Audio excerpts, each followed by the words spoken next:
آصف علی زرداری صاحب سے پوچھا گیا کہ انہوں نے ساری زندگی عیاشی میں گزار دی، پھر ان کے اندر اتنی ہمت کہاں سے آئی کہ 8 سال جیل میں گزار دیے؟ بھٹو صاحب نے ہوٹل کے مالک کو کیوں کہا کہ ٹھیک ہے پھر نیاز صاحب، میں نے آپ سے کوئی اتنی بڑی چیز نہیں مانگ لی تھی کہ میرے سوری کرنے کے باوجود بھی آپ قاضی صاحب کو نوکری پر بحال کرنے پر تیار نہیں ہوئے، آپ کو بھی دیکھ لیں گے۔ بھٹو صاحب کو کسی نے بتایا کہ آپ کے پسندیدہ ورکر کو جیل میں ڈال دیا گیا ہے تو بھٹو صاحب بڑے اداس ہوئے اور بولے، پارٹی کے دوسرے لوگ تو جیل کی سختیاں جھیل جائیں گے، لیکن قاضی صاحب کے لیے جیل میں یہ سب کچھ برداشت کرنا بہت مشکل ہو جائے گا۔ کتاب سلسلے ایک سیاست کئی کہانیاں سے آج آپ کو ایسے سیاسی ورکر کی کہانی سنائی جائے گی جو بمشکل 3 فٹ کا تھا، لیکن ذوالفقار علی بھٹو، بے نظیر بھٹو یا پاکستان پیپل پارٹی پر برا وقت آنے پر یہ 3 فٹ کا انسان 6 فٹ کے حامل طاقتور انسانوں کے لیے لوہے کا چنا ثابت ہوا، اور طاقتور حلقے اس کو جیل کی سلاخوں کے پیچھے بند کرنے پر مجبور ہو گئے۔ بہرحال ویڈیو کی جانب بڑھنے سے پہلے درخواست کرتا ہوں کہ میرے چینل کو سبسکرائب کر لیں اور ساتھ میں لگے گھنٹی کے بٹن کو ضرور دبائیں تاکہ آنے والی ویڈیوز کے نوٹیفیکیشن آپ کو بر وقت موصول ہو سکیں۔ زرداری صاحب سے ایک انٹرویو کے دوران رؤف کلاسرا نے پوچھا کہ انہوں نے ساری زندگی عیاشی میں گزار دی تھی، پھر ان کے اندر اتنی جرأت کہاں سے آ گئی تھی کہ انہوں نے 8 سال جیل میں گزار دیے؟ زرداری صاحب نے اپنی انگلی اٹھائی اور سامنے مجمع میں بیٹھے ہوئے اس چھوٹے سے قد والے شخص کی طرف اشارہ کر کے مجھے کہا کہ ہو سکتا ہے یہ شخص تمہیں قد میں بہت ہی چھوٹا لگ رہا ہو، لیکن یہ بڑے بڑے قد آوروں سے بڑا شخص ہے۔ جب میں اسے دیکھتا ہوں تو میرا حوصلہ بڑھتا ہے اور میں جیل کے کمرے میں واپس جا کر نئے سرے سے سختیاں بھگتنے کے لیے تیار ہو جاتا ہوں۔ آگے چل کر رؤف کلاسرا سلطان محمود قاضی اور ذوالفقار علی بھٹو کے محبت بھرے سفر کے آغاز کے بارے تحریر کرتے ہیں۔ ایک دن قاضی صاحب نے پڑھا کہ ذوالفقار علی بھٹو نام کا کوئی شخص ایک نئی سیاسی جماعت بنا رہا ہے۔ اخبار میں بھٹو صاحب کی پارٹی کا منشور پڑھتے ہوئے ایک جگہ قاضی صاحب کی نظریں رک گئیں۔ اس میں لکھا تھا کہ بھٹو صاحب کی نئی جماعت میں معاشرے کے تمام طبقات کو بغیر کسی امتیاز کے عزت دی جائے گی۔ قاضی صاحب کے لیے یہ نئی بات تھی۔ اب تک انہوں نے ہر جگہ اپنا چھوٹا قد ہونے کی وجہ سے امتیازی سلوک کا سامنا کیا تھا۔ اب کوئی ایک ایسا شخص پیدا ہو گیا ہے جو وعدہ کر رہا ہے کہ وہ معاشرے کے تمام طبقات کے ساتھ یکساں سلوک کرے گا۔ یہ سب کچھ سوچ کر قاضی صاحب نے پاکستان پیپل پارٹی کو جوائن کرنے کا فیصلہ کیا تاکہ وہ بھی معاشرے میں عزت کے ساتھ رہ سکیں۔ انہی دنوں ذوالفقار علی بھٹو کے کچھ دوست امریکہ سے انہیں ملنے کے لیے پاکستان آئے ہوئے تھے اور اسی ہوٹل میں ٹھہرے ہوئے تھے جہاں قاضی صاحب کام کرتے تھے۔ بھٹو صاحب نے خورشید حسن میر سے کہا کہ وہ امریکہ سے آنے والے مہمانوں کا خاص خیال رکھیں۔ قاضی صاحب نے ہوٹل کے ملازم ہونے کے ناطے بھٹو صاحب کے ان مہمانوں کی بڑی خدمت کی۔ یوں وہ پیپل پارٹی کے لیڈروں کے قریب آ گئے۔ قاضی صاحب بھٹو صاحب سے اتنے متاثر ہو چکے تھے کہ کسی کو بتائے بغیر وہ ان کی شان میں ایک نظم بھی لکھ چکے تھے۔ کسی نے وہ نظم جا کر بھٹو صاحب کو سنائی تو وہ بہت متاثر ہوئے۔ بھٹو نے خورشید حسن میر اور نصر اللہ خٹک سے کہا کہ وہ شخص سے ان کی ملاقات کروائیں جس نے ان پر یہ نظم لکھی ہے۔ بھٹو صاحب کے علم میں نہیں تھا کہ جس شخص نے یہ نظم لکھی ہے اس کا قد بمشکل 3 فٹ تھا۔ ان دونوں نے بھٹو صاحب کو مذاقاً کہا کہ اب ان کی پارٹی واقعی ڈیپ روٹڈ ہے، کیونکہ اب ان کی پارٹی میں ایک ایسا ورکر بھی شامل ہو چکا ہے جس کا قد بمشکل 3 فٹ ہے۔ نصر اللہ خٹک نے قاضی صاحب کو بتایا کہ بھٹو صاحب ان سے ملنا چاہتے ہیں اور وہ اسی کام کے لیے اسلام آباد آ رہے ہیں۔ جب ہوٹل کے عملے میں یہ خبر پھیلی کہ بھٹو صاحب ہوٹل کے ملازم قاضی صاحب سے ملنا چاہتے ہیں تو وہ حیران رہ گئے۔ دوسری طرف قاضی صاحب جو ساری عمر لوگوں کے انتہائی گھنونے مذاق اور جگتیں سنتے آئے تھے، وہ اندر سے خوفزدہ تھے کہ پتہ نہیں بھٹو صاحب انہیں دیکھ کر کیا رد عمل ظاہر کریں۔ ہو سکتا ہے کہ بھٹو صاحب انہیں دیکھ کر شدید مایوس ہو جائیں اور اپنے سامنے 3.5 فٹ کے نوجوان کو دیکھ کر ان کے منہ سے بے ساختہ ہنسی نکل جائے۔ قاضی صاحب سوچتے رہے کہ ان کے لیے وہ دکھ اور درد برداشت کرنا ناممکن ہو جائے گا اگر بھٹو صاحب جیسے خوبصورت شخصیت کے مالک نے ان کا دوسروں کے سامنے صرف اس وجہ سے مذاق اڑایا کہ ان کا قد چھوٹا ہے۔ قاضی صاحب انہی وسوسوں اور اندیشوں میں گھرے ہوئے تھے کہ انہیں بتایا گیا کہ بھٹو صاحب ہوٹل پہنچ چکے ہیں اور اپنے کمرے میں ان کا انتظار کر رہے ہیں۔ دھڑکتے دل کے ساتھ قاضی صاحب بھٹو صاحب کے کمرے میں داخل ہوئے۔ ان کے ساتھ مصطفیٰ خار اور خورشید حسن میر بیٹھے تھے۔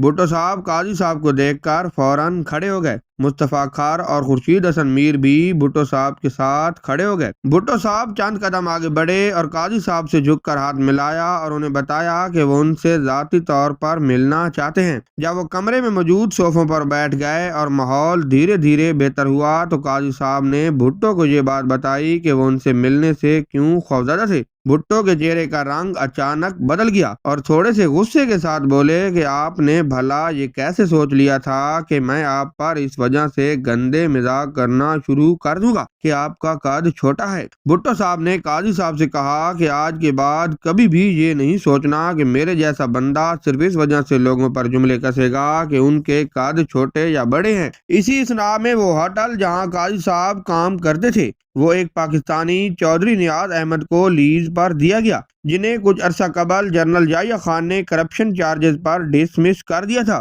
قاضی صاحب کے اندر ایک سیاسی ورکر جاگ چکا تھا۔ انہوں نے اخبار میں ایک بیان دے کر ہوٹل میں یونین بنانے کا فیصلہ کیا۔ جب یہ خبر چودھری نیاز احمد نے پڑھی تو وہ آگ بگولا ہو گئے اور انہوں نے فوری طور پر قاضی صاحب کو سروس سے ڈسمس کر دیا۔ جب یہ خبر کسی طرح ذوالفقار علی بھٹو کے کانوں تک پہنچی تو انہوں نے خورشید میر اور مصطفیٰ خار سے کہا کہ وہ فوری طور پر چودھری نیاز سے بات کر کے قاضی صاحب کو نوکری پر بحال کریں۔ چودھری نیاز احمد تک بھٹو کا یہ پیغام پہنچایا گیا لیکن انہوں نے انکار کر دیا۔ کچھ دنوں بعد ذوالفقار علی بھٹو اسلام آباد آئے اور انہوں نے مصطفیٰ خار اور خورشید میر کی موجودگی میں چودھری نیاز احمد سے فون پر درخواست کی کہ وہ قاضی صاحب کو نوکری پر بحال کر دیں۔ جب چودھری نیاز احمد نے بھٹو صاحب کی درخواست سنی تو وہ بولے کہ قاضی صاحب نے ان کے خلاف ایک اخباری بیان جاری کیا ہے۔ اس پر بھٹو صاحب نے چودھری نیاز احمد سے یہ کہا کہ وہ قاضی صاحب کے بیان کی وجہ سے انہیں پہنچنے والی زحمت پر معذرت خواہ ہیں۔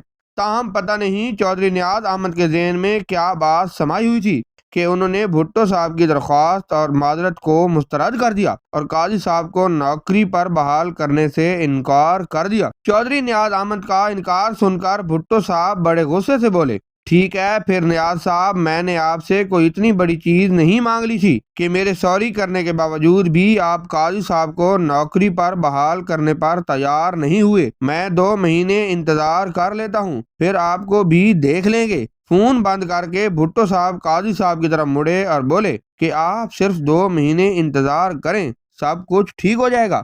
قاضی صاحب نے مسکرا کر بھٹو سے کہا کہ سر، میں اس ملک میں نئے انقلاب کے لیے سب کچھ بھگتنے کو تیار ہوں۔ ٹھیک 2 مہینے بعد بھٹو صاحب اس ملک کے صدر بن گئے۔ صدر بنتے ہی بھٹو صاحب نے ٹیلی فون اٹھایا اور پہلا حکم جاری کیا کہ قاضی صاحب کو نوکری دی جائے۔ قاضی صاحب کے لیے یہ بڑی بات تھی کہ بھٹو صاحب جیسے لیڈر نے ان کی نوکری کی خاطر ہوٹل کے مالک سے سوری کیا۔ صدر بنتے ہی پہلا کام یہ کیا کہ انہیں نوکری دی اور جس شخص نے اسے نوکری سے نکالا تھا اسے ہوٹل کی انتظامیہ سے نکال دیا گیا۔ قاضی صاحب اب اس پیپل پارٹی میں شامل ہو چکے تھے جو بھٹو صاحب کی پارٹی تھی۔ جب تک بھٹو صاحب اقتدار میں رہے، قاضی محمود سٹلہ ٹاؤن وارڈ راولپنڈی کے پارٹی صدر رہے۔ جب بھی پارٹی کی میٹنگ ہوتی بھٹو صاحب انہیں بے پناہ عزت دیتے جس سے ان کا پارٹی میں مقام بلند ہو گیا۔ بھٹو صاحب اس وجہ سے بھی قاضی صاحب کے لیے احتراماً کھڑے ہو جاتے تاکہ پارٹی کا کوئی دوسرا لیڈر یا ورکر ان کی کبھی توہین نہ کرے، نہ ہی ان پر کوئی جملہ کسے۔ سلطان محمود قاضی ایک صبح اٹھے تو انہیں پتہ چلا کہ وہ لیڈر جس نے انہیں عزت اور نوکری دی تھی اس کی حکومت پر ایک فوجی جنرل نے قبضہ کر لیا ہے اور وہ اس وقت گرفتار ہیں۔ قاضی صاحب کے لیے وقت آ گیا تھا کہ وہ شخص کے لیے اپنی وفاداری کا ثبوت دے جس نے اس کی نوکری کی خاطر ہوٹل کے مالک سے سوری کیا تھا۔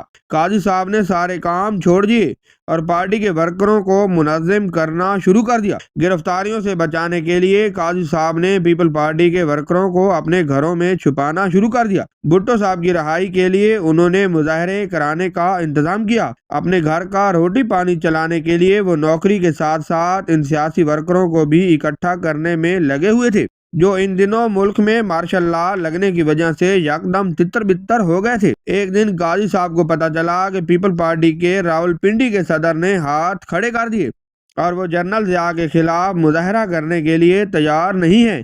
پارٹی ورکروں نے ہمت نہیں ہاری اور انہوں نے قاضی صاحب سے پوچھا کہ کیا وہ پارٹی کے راولپنڈی چیپٹر کے جنرل سیکریٹری بننا پسند کریں گے۔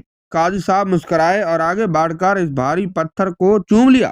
جس دن بھٹو صاحب کو راولپنڈی کورٹ نے سزا سنائی اس دن قاضی صاحب نے راولپنڈی شہر میں ایک بہت بڑے مظاہرے کا انتظام کیا۔ انہیں اسی دن گرفتار کر کے جیل میں ڈال دیا گیا۔ یہ پاکستانی تاریخ میں پہلی بار ہوا کہ 3 فٹ کا سیاسی ورکر اتنا قد آور ہو گیا تھا کہ جنرل ضیاء کی حکومت نے اسے گرفتار کر کے جیل میں رکھنا مناسب سمجھا۔ قاضی سلطان محمود کی سیاسی زندگی اب شروع ہو رہی تھی۔ گرفتاری سے قبل قاضی صاحب کو یہ سمجھ آ چکی تھی کہ بھٹو صاحب کے کیس کو زندہ رکھنے کے لیے ضروری ہے کہ وہ میڈیا کے محاذ پر بھی جنگ لڑے۔ انہوں نے کہیں سے BBC کے مارک ٹیلی کا پتہ ڈھونڈ نکالا۔ ان دنوں مارشل لا ہونے کی وجہ سے اخبارات کو اجازت نہیں تھی کہ وہ بھٹو صاحب کے حق میں خبریں چھاپیں۔ BBC ایک واحد ذریعہ رہ گیا تھا جس سے پاکستانیوں کو پتہ چلتا کہ ان کے اپنے ملک میں کیا ہو رہا ہے۔ گھر گھر مارک ٹیلی کا نام پہنچ چکا تھا۔ اس کے کہے ہوئے ایک ایک لفظ پر پاکستانی لوگ یقین کرتے اور رات گئے BBC اردو بلیٹن کا انتظار کیا جاتا۔ قاضی صاحب نے مارک ٹیلی کو اپنی پارٹی کے اندرونی حالات کے بارے بھی بریف کرنا شروع کر دیا تاکہ وہ BBC سے خبریں چلا سکے اور پارٹی ورکروں میں جان پڑے۔ پارٹی کے ورکروں کو متحد کرنے کے لیے قاضی صاحب نے ایک بائی سائیکل خرید لی جو اس کا ایک ساتھی چلاتا اور وہ پیچھے کیریئر پر بیٹھ کر ایک ایک گھر جاتے، پارٹی ورکروں کو باہر نکالنے کی کوشش کرتے۔ یوں وہ ایک دن گرفتار کر کے جیل میں پھینک دیے گئے۔ ایک دن جب یحییٰ بختیار بھٹو سے ملنے جیل گئے تو انہوں نے انہیں یہ خبر سنائی کہ ان کے سیاسی ورکر سلطان محمود قاضی کو گرفتار کر کے CIA کی تحویل میں دے دیا گیا ہے۔ یہ خبر سن کر بھٹو صاحب بڑے اداس ہوئے اور بولے کہ قاضی صاحب جیسے شخص کے ساتھ یہ بڑی ناانصافی ہے۔ پارٹی کے دوسرے لوگ تو جیل کی سختیاں جھیل جائیں گے لیکن قاضی صاحب کے لیے جیل میں یہ سب کچھ برداشت کرنا بہت مشکل ہو جائے گا۔ 12 دن بعد قاضی صاحب کو رہا کر دیا گیا۔ سیاسی ورکر قاضی سلطان محمود کی کہانی ابھی جاری ہے۔